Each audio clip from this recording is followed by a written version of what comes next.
And there is no doubt in your mind what motivated this attack? I could only go off of their words. I mean, who says empire, this MAGA country, ties a noose around your neck and pours bleach on you? This is all unfolding on the fourth floor of this courthouse. The brothers who are involved with this investigation arrived about 2 hours ago. You may remember when those brothers talked with police last week, it shifted this investigation.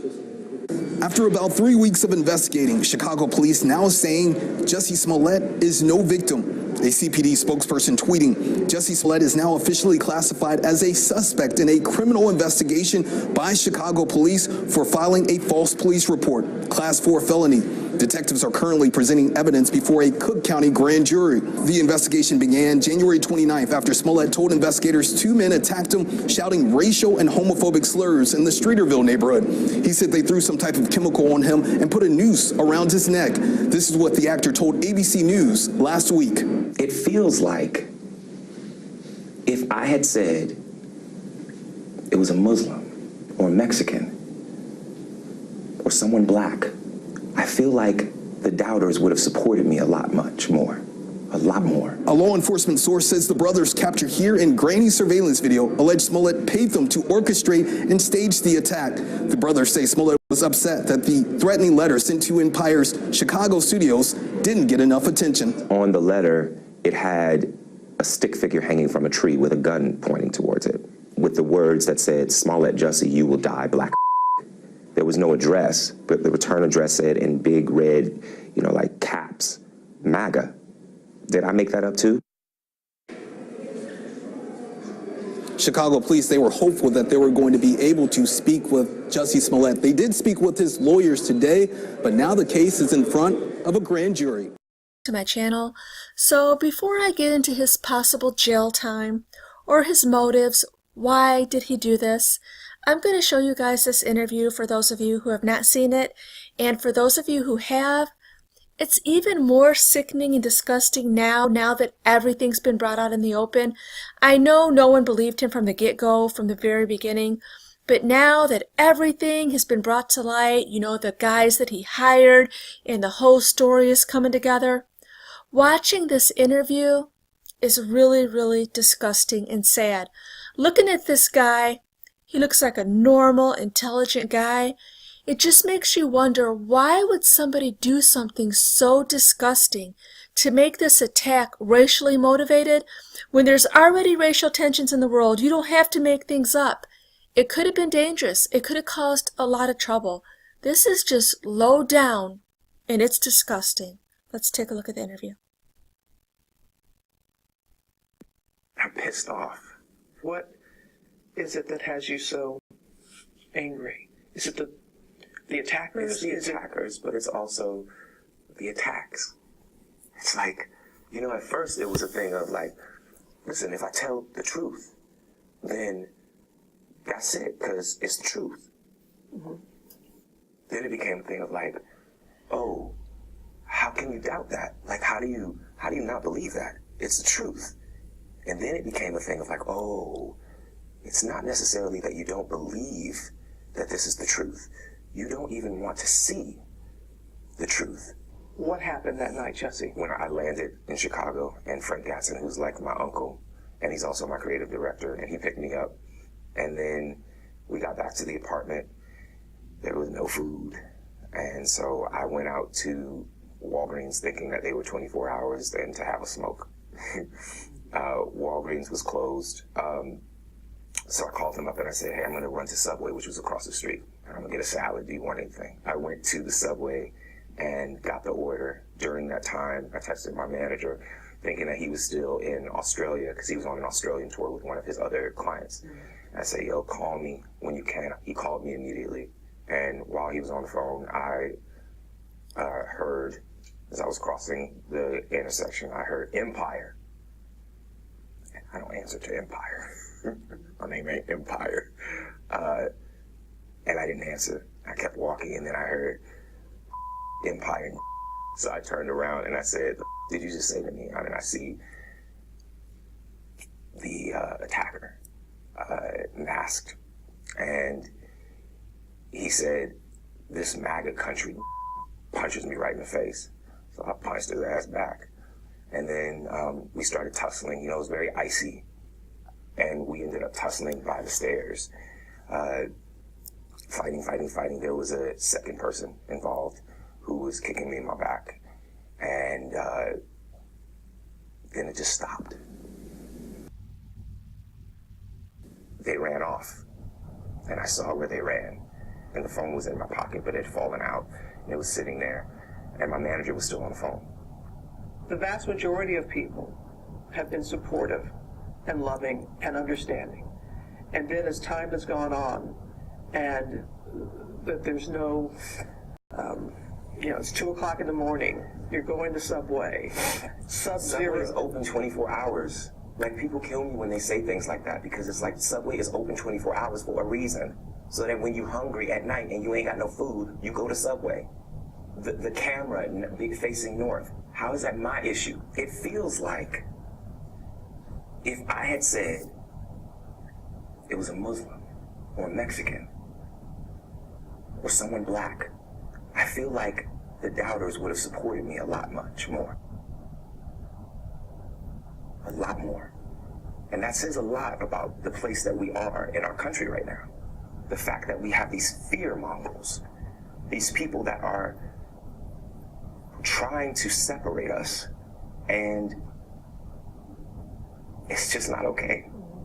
It's just not okay. And for all of the people, the next time that you see someone report something, maybe well after the fact that it happened, and you say to them, "Well, why are you waiting until now?" Just remember that mine was reported right away. And look what has happened. The phone. Mm-hmm. When did you, because as you said, it was an accurate account of the timeline, valuable information.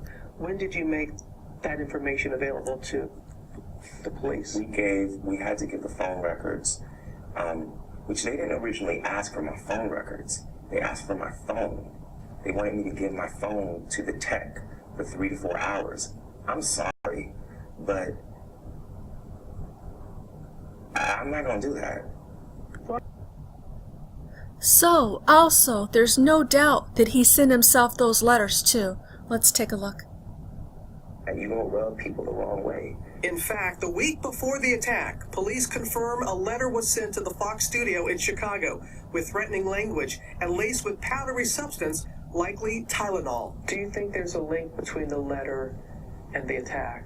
And you did mention it to the police right away about the letter. Absolutely.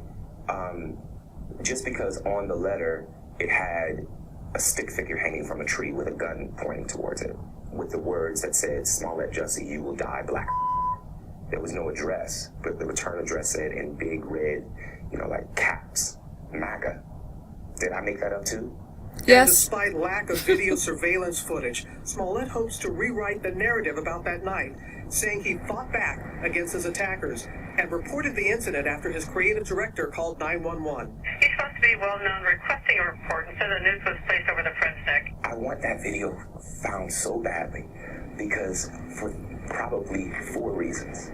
Number 1, I want them to find the people that did it. Number 2, I want them to stop being able to say alleged attack. Number 3, I want them to see that I fought back. And I want a little gay boy who might watch this to see that I fought back. And it does not take anything away from people that are not able to do that. But I fought back. They ran off. I didn't. What do you say to a young gay man, a young gay person? To learn to fight. And I don't just mean like learn to fight. I mean, learn to fight. Learn to be a fighter. I am not advocating violence at all. So let's be clear about that. If you're gonna die, fight until you do. Because if you don't fight, you have no chance. I have fought for love. I'm an advocate. I respect too much the people. What is he even talking about now? I mean, this is ridiculous, and if he's watching this by chance, dear Jussie, you are disgusting. So now let's talk about his jail time.